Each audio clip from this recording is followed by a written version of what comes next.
konsepnya, apa itu kepemimpinan, apa itu budaya mutu, dan apa itu TKM.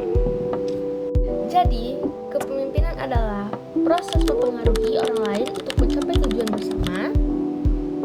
Budaya mutu adalah kebiasaan organisasi yang selalu fokus pada kualitas. Sedangkan TQM atau Total Quality Management adalah pendekatan untuk meningkatkan kualitas secara berkelanjutan. Artinya, tanpa pemimpinan tepat, budaya mutu tidak akan pernah tercapai. Pemimpin memiliki peran penting dalam perubahan menuju budaya mutu. Yang pertama, sebagai penggerak perubahan dari kerja biasa menjadi budaya mutu. Yang kedua, menetapkan visi dan arah kualitas organisasi. Yang ketiga, sebagai agen perubahan yang mampu mengatasi resistensi karyawan. Yang keempat, membangun dan menambahkan budaya mutu. Yang kelima, menjadi role model atau teladan. Yang keenam, memberdayakan karyawan dengan memberi kepercayaan. Dan yang ketujuh, mendorong perbaikan berkelanjutan menggunakan metode seperti PDCA dari W. Edwards Deming. Nah, jadi di sini kita akan melihat contoh akibat dari kepemimpinan yang hanya berfokus pada target jangka pendek. Kualitas kerja menjadi tidak terkontrol.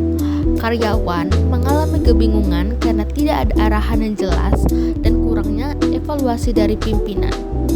Hal ini menyebabkan banyak kesalahan dalam pekerjaan serta hasil yang tidak sesuai dengan standar kualitas yang diharapkan.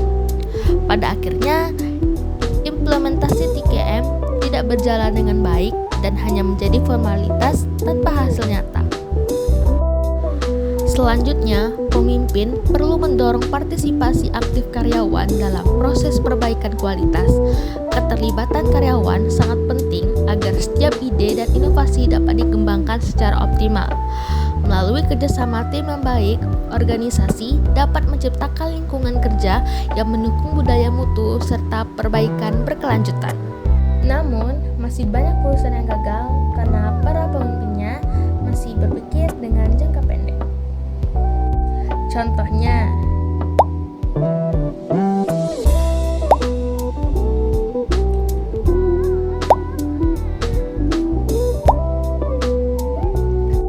akibatnya, yang pertama, TKM hanyalah formalitas.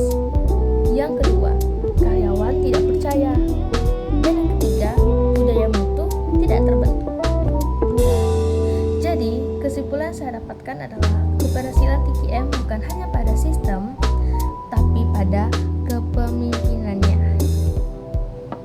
Jika pemimpinan saja sudah tidak benar, maka perusahaan atau organisasi pun juga tidak berjalan dengan lancar.